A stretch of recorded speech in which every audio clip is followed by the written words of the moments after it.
Folks, yesterday, I don't think it's an exaggeration to suggest that we took a monumental step forward as a nation.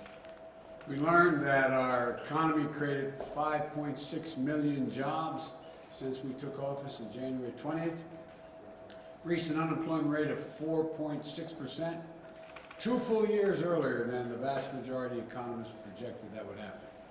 And we're just getting started. We did something that's long overdue, that long has been talked about in Washington, but never actually been done. The House of Representatives passed an Infrastructure Investment and Jobs Act. That's a fancy way of saying a bipartisan infrastructure bill. A once-in-a-generation investment that's going to create millions of jobs, modernize our infrastructure, our roads, our bridges, our broadband, a whole range of things, to turn the climate crisis into an opportunity. And it puts us on a path to win the economic competition of the 21st century that we face with China and other large countries and the rest of the world. It's going to create more jobs, good-paying jobs, union jobs that can't be outsourced, and they're going to transform our transportation system with the most significant investments in passenger rail, the most significant investment in 50 years, in roads and bridges, the most significant investment in 70 years, and more investment in public transit than we've ever made, period. It's going to modernize our ports and our airports. I'm going to be going to some of our ports next week, and the freight rail, increasing that as a reason. I mean, look, we have bottlenecks across the country. We're doing so much with this legislation. It's going to make it easier for companies to get goods to market more quickly and reduce supply chains, bottlenecks, and now, and for decades to come.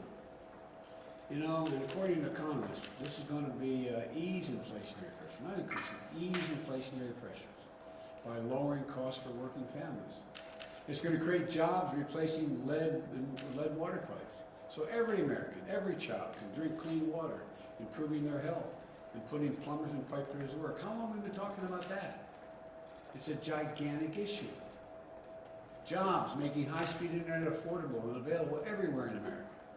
And you heard me say this before, but I apologize for repeating myself, but no parent should have to sit in the parking lot of a fast food restaurant so their child can do their homework because they have no internet connection except to go off of what's going on with the internet connection from a fast food restaurant. This is going to make significant historic strides to take on the climate crisis. Some of you were with me when I was recently in Scotland at the COP26. What do people keep asking me? Are you going to fund this? Are you going to fund it? Are you really going to do what you're saying? Well, listen, go steps up, gets along, a big step along the way of doing it. We're going to build out the first ever national network of charging stations all across the country with 500,000 of them, so that you can make a real, and auto companies are made a commitment that we're going to make 50% of vehicles electric by 2030. So you'll be able to go across the whole darn country, from East Coast to West Coast. Just like you can stop at gas stations now, these charging stations will be available. We'll get America off the sidelines on manufacturing solar panels, wind turbines, battery storage, energy and power for electric vehicles, from school buses to automobiles. And it will reward companies for paying good wages and for getting materials for their products from right here in America. And America exporting and providing the rest of the world with these technologies that are generated here in the United States as we go green around the world. It also makes historic investments in environmental cleanup and remediation. It builds up our resilience against superstorms and droughts and wildfires, hurricanes. You know, you've heard me say it again, I apologize for repeating myself, but $99 billion in losses last year because of climate crisis. Not in America. $99 billion it cost taxpayers in America. It represents a blinking red code out there for our nation. Vice President Harris and I look forward to having a formal signing ceremony for this bipartisan infrastructure soon. I'm not doing it this weekend because I want people who work so hard to get this done, Democrats and Republicans, to be here when we sign it. But we're looking more forward to having shovels in the ground to begin rebuilding America. And for all of you at home who feel left behind and forgotten in an economy that's changing so rapidly, this bill is for you. The vast majority of the thousands of jobs that will be created don't require a college degree. There'll be jobs in every part of the country. Red states, blue states, cities, small towns, rural communities, tribal communities. This is a blue-collar blueprint to rebuild America, and it's long overdue. I'm also proud that the House took a big step forward to pass my Build Back Better Act, which for the week of November 15th, they're going to be taken up. They went through the procedural mechanisms to ensure that occurs. Let me be clear.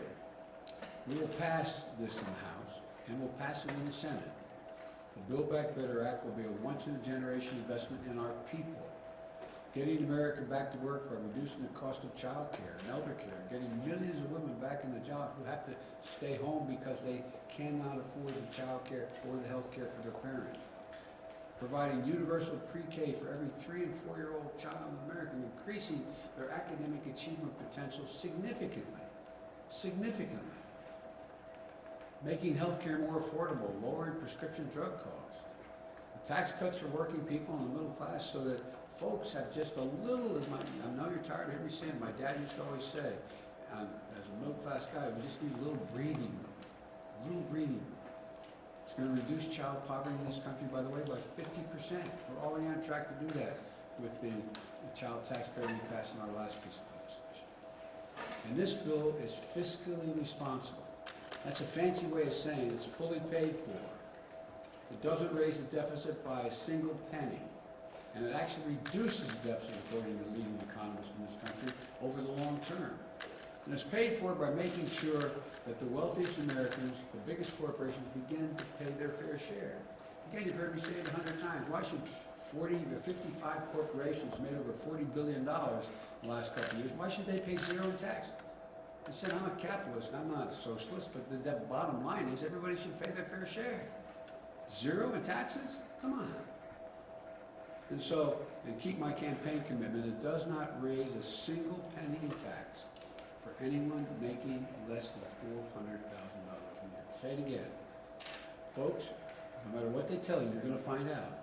This will not affect your taxes one little bit, and you may having to pay a penny more if you make less than $400,000 a year. Independent experts have concluded that these bills are the highest value investments that we can make to grow the economy. It's going to create millions of jobs, increase productivity and wages, and reduce costs, and generate significant and historic economic growth. Again, the press is here, the poor people have to follow me all the time. They've heard me say this a lot. We got out of the blue a couple of weeks ago a letter from 17 Nobel Prize winners in economics, and they determined that it will ease inflationary pressures, not create them, ease them, ease those pressures. And for the economy, it recognizes that we face an inflection point. For most of the 20th century, we led the world by a significant margin because we invested in our people. We invested in ourselves. You've heard me say it 1,000 times. Jill would say, my wife says, any country out education is going to outcompete us. We invested in education. We invested in health. We invested in things that affect people's opportunities to succeed. We built an interstate highway system, which led to the best roads, bridges, airports, and transit systems in the world. These are the arteries of commerce that move goods from coast to coast quickly. That's why people decide to build facilities here in the United States. We empowered our companies to outcompete the world. And we created jobs and untold opportunities for our people to travel, to live, and to work. But somewhere along the way, we stopped investing in ourselves. We stopped investing in our people. And we risked losing our edge as a nation. I don't even think it was conscious, but this is what's happening. And China and the rest of the world are moving to catch up, in some cases, in certain areas, move ahead. Our infrastructure used to be rated the best in the world. Today, according to the World Economic Forum, we rank 13th in the world. The United States of America ranks 13th in the world in infrastructure. Come on. We used to lead the world in education achievement. Now, the Organization for Economic Cooperation and Development, OECD, ranks America 35th out of 37 major companies when it comes to investing in early education for childhood education and care. Think about that. Those of your parents know You start kids early, you give them the basics, you give them the material to be able to go on. It's simply unacceptable going back 35. We're now turning it around in a big way. Any single element of this plan would be a fundamental change in America. But taken together, they're truly consequential. Again, I have more to say about this soon, but when we have the bill signing, I'll be able to thank everyone in the Senate and the House for their leadership. I hesitate to start now, I'll leave somebody out, and I want to make sure everyone who is a part of this gets credit for it. But for now, I want to quickly thank members of the House who worked so hard to get some of this done. Speaker Pelosi, Steny Hoyer, Jim Clyburn, progressive leaders, moderate leaders, Democrats, Republicans. They in fact worked together. It was like, as I saw, someone told me, my staff this morning, that on one of the programs this morning, they said, well, we finally, the sausage is made. Well, it is a process. You all know it. You're all pros. You cover it.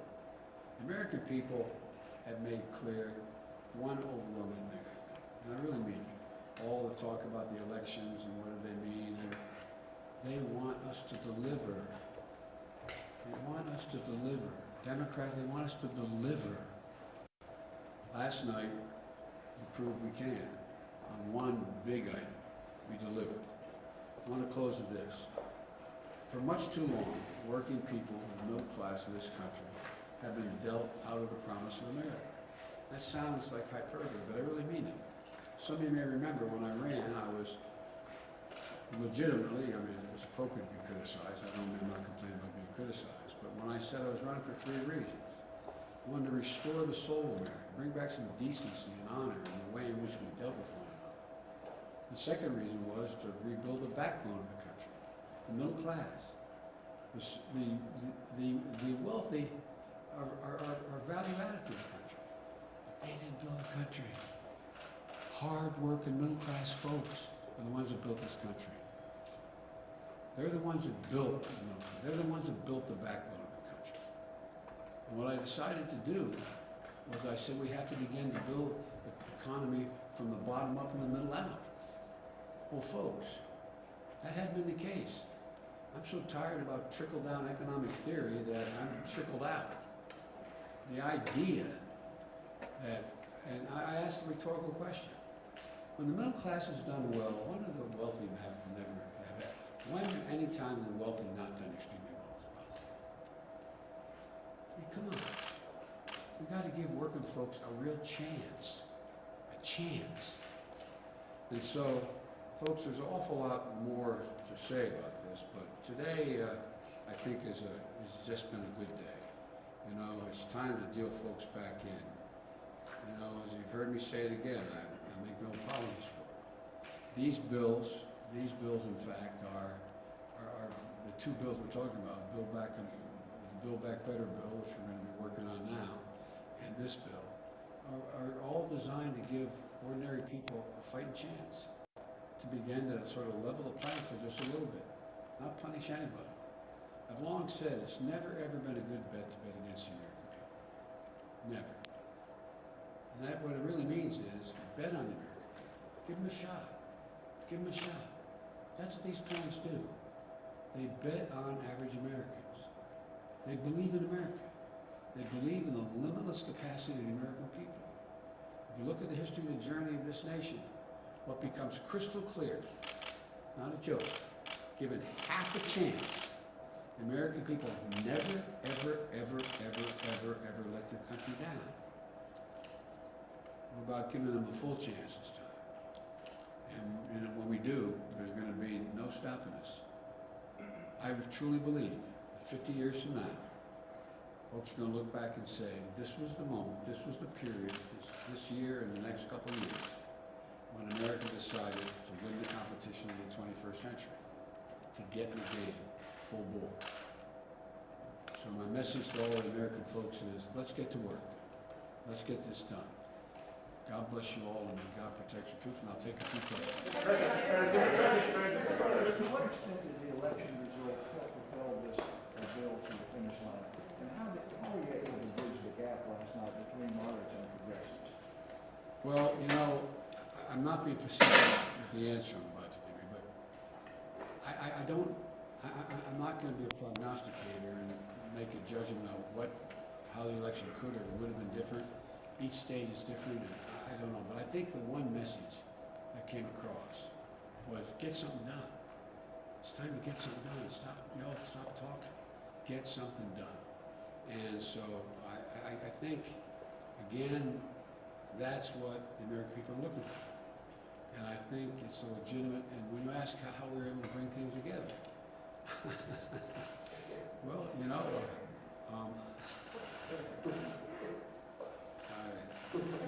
look, all kidding aside, I believe everybody in the process is entitled to be treated with respect. And I've been doing this kind of thing, doesn't mean it's not all me, but I've been doing this thing my whole life. I've been able in the Senate to put things together when people say they couldn't be put together, just by making the overwhelming point that you can't have all you want. It's a process. There's no one piece of legislation that's going to solve everybody's problems.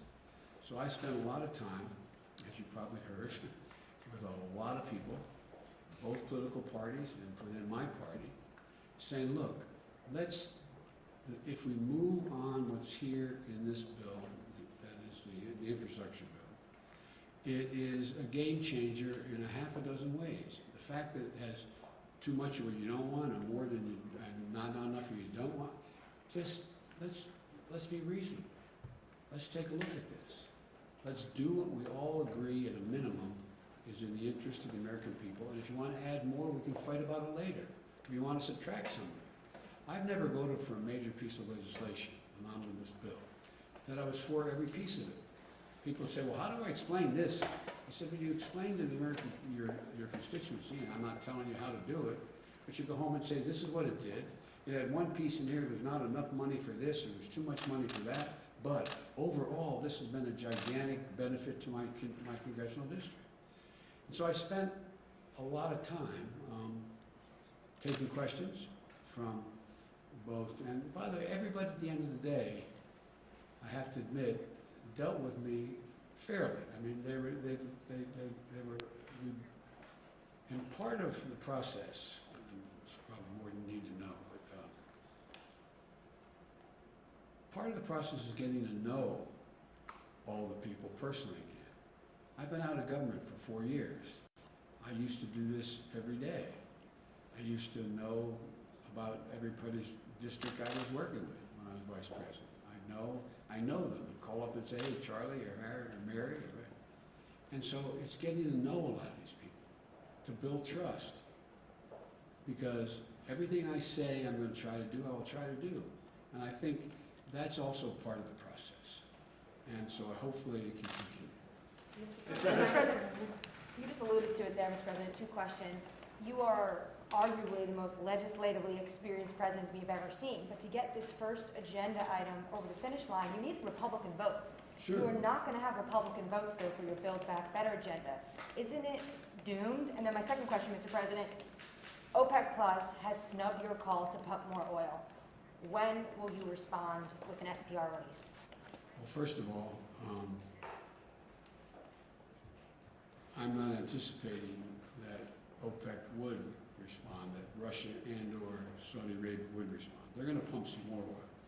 Whether they pump enough oil is a different thing. There are other tools in the arsenal that we have to deal, and I'm dealing with other countries at an appropriate time.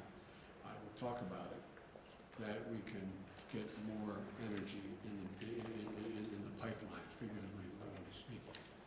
And I don't start off with any assumption that I can't get anybody to vote for him. And so, I mean it sincerely. I think what's going to happen is we're going to see what happens in the Senate and whether or not I need only Democratic votes, which is likely, which is a likely outcome. And the question is, can I get all of those votes? This is a process. And all along, you told me I can't do any of it anyway. From the very beginning. No, come on, be honest, okay? You didn't believe we could do any of it. And I don't blame you. Because you look at the facts, you wonder how this is going to get done. But I think there's a dawning on the part of a lot of people, whole elective office, that if you get some of this done, things are better for them as well as everybody else. And I'm sure there's some calculations saying, well, Biden gets this other bill, and he's gonna be moving too fast, and it's gonna hurt, the Democrats are gonna be doing too well. That's why I think we have to try to figure out how to make the case across the board as to, there's a lot of things we have to tackle yet, so. Mr. President. Mr. President, have you gotten assurances from moderate Democrats in the House and Senate that they are going to vote for your Build Back Better plan now that what they really wanted, the infrastructure bill, has passed? I'm not going to answer that question for you, because I'm not going to get into who made what commitments to me. I don't negotiate in public, but I feel confident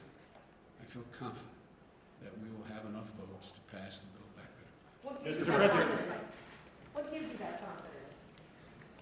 Me. Mr. President, you were forced to scrub paid family leave from your framework a couple of weeks ago. I'm sorry? You were forced to pull paid family leave from the framework you released a couple of weeks ago. The House is putting it back in. Can you keep it in this bill when it makes its way to the Senate? Time will tell. Mr. President, I'd like to ask you real quick, sir, where do you stand? You said last week that this report about migrant families at the border getting payments was garbage. No, I didn't say that. you Let's said get there it were- straight. You there were- said everybody coming across the border gets $450,000. So the number was what you had a The problem with? number I was referring to. Okay, Now, here's the thing. sure. If in fact, because of the outrageous behavior of the last administration, you coming across the border, whether it was legal or illegal, and you lost your child, he's gone, you deserve some kind of compensation, no matter what the circumstance. What that will be, I have no idea. But you're Yes. okay with DOJ negotiating the settlement? Mr. President, two questions. You referred to China twice in your comments, and yet we haven't heard anything about the China bill, which is really the third element of what you're hoping to do here. It's been through the Senate, has not yet come up to the House, and it would seem that that is the one that is more key to our competitiveness. So I was wondering if you would talk a little bit about that, and then also tell us how you're feeling right now about the Iran deal, since it looks like you're going to go back to discussion at the end of the month. But the Iranians have made it pretty clear at this point, they plan to rip up most of what was done so far. So are you into your plan B at this point? I'm not going to comment on Iran now. And in the China bill you're referring to, everything in good time. You got to get this through. The next thing is Build Back Better. So when do you plan to do that? Well, in order. I'm going to take one more question. Mr. President, can I follow up on paid leave, Mr. President? Sir, may I follow up on paid leave? Mr. President, Democratic Congresswoman Abigail Spanberger said of your presidency this week, nobody elected him to be FDR, they elected him to be normal and stop the chaos. How do you view your mandate after Tuesday's election losses for Democrats, and is she wrong? Well, Abigail's a friend. We had a long talk. She joked and said, and I have a picture, she said, I have a picture of Roosevelt hanging in my office, her office, okay? I don't intend to be anybody but Joe Biden. That's who I am. And what I'm trying to do is do the things that I ran on to do. And look, people out there are ordinary, hardworking Americans, are really, really been put through the ringer the last couple of years, starting with COVID. COVID has disrupted almost every family one way or another, whether it's wearing a mask or losing a family member. 750,000 plus Americans dead? 750,000. And so people are worried. People are also worried about, coming up, they don't understand them. Why is the price of agricultural products, and when I go to the store, why is it higher? Like for example, if we were all going out and having lunch together, and I said, let's ask whoever's in the next table, no matter what restaurant we're in, have them explain the supply chain to us. You can understand what we're talking about? They're smart people, but supply chain. Well, why is everything backed up? Well, it's backed up because the people who supply the materials that end up being on our kitchen table or in our life, guess what? They're closed those plants because they have COVID. They're not, so it's a complicated world that people are facing. We've never faced anything like this before.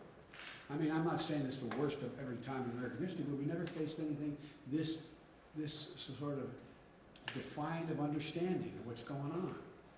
And you can understand why people are upset. And whether you have a PhD or you're working, you know, in a restaurant, it's confusing. And so people are understandably worried. They're worried. And so all I can say is, what I'm going to try to do is explain to the American people as best I can. And by the way, you all write for a living. I haven't seen any one of you explain the supply chain very well. No, I'm not being critical. I'm being deadly earnest. When your editor says, explain the supply chain. Okay? It's a luck in your senior years, my coach used to say. But I sincerely mean it. This is a confusing time. Confusing time. Think of all those children who may have lost more than a year of education by only being out one semester. Think of all that's going on in terms of access to everything from when you go back to college, if you're in college, you go back to college, where you have to wear your mask, or who's your roommate? I mean, this is a confusing moment.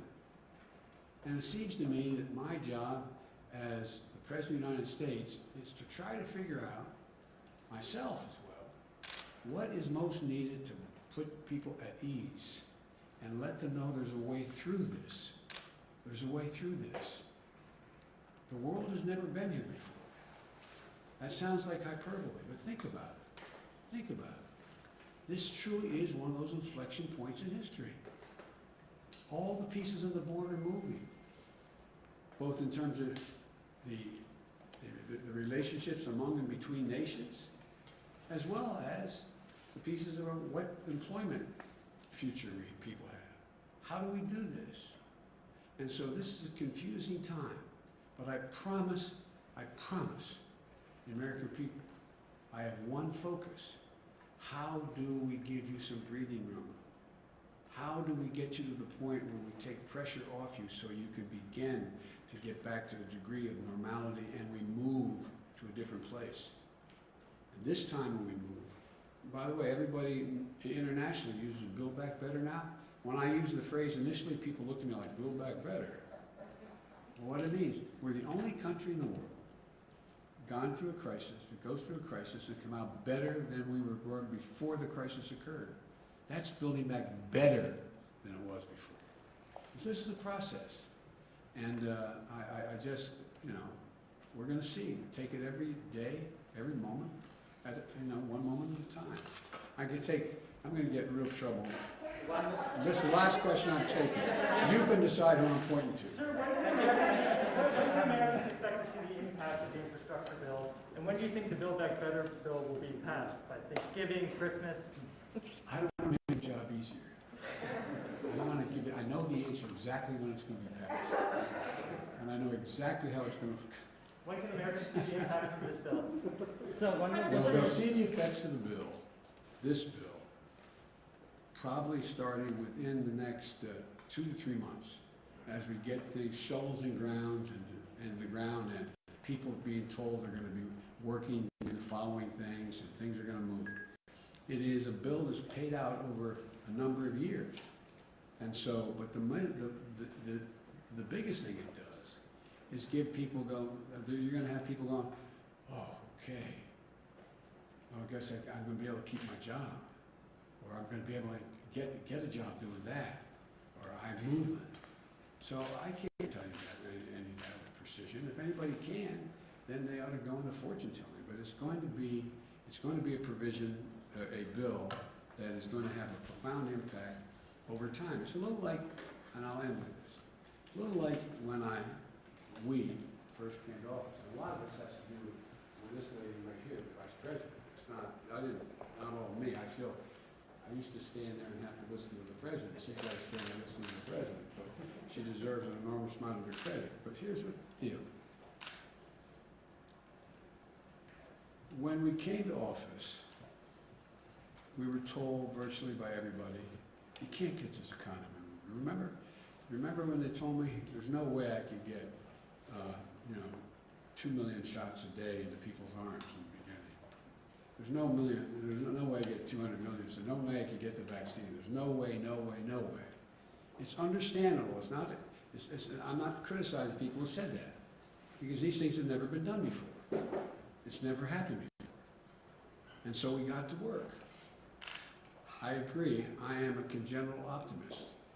But it's because I really mean this. I have enormous faith in the ingenuity and the integrity of the American people. I'm not joking. I have enormous faith in them because I'm convinced we're the most unique country in the world. Not because we're all so smart and the rest, but because we're the only country that's organized based on an idea. We really mean it. We haven't lived up to it. We hold these truths to be self-evident. All men and women are created equal. Basically, give everybody a shot. And I really have faith in the American people. I know we're divided. I know how mean it can get. And I know there are extremes on both ends that make it more difficult than it's been in a long, long time. But I'm convinced, let the American people know that we're committed to enhancing their ability to make their way or all do better. Thank you all so very much. Vaccine mandate clause, sir?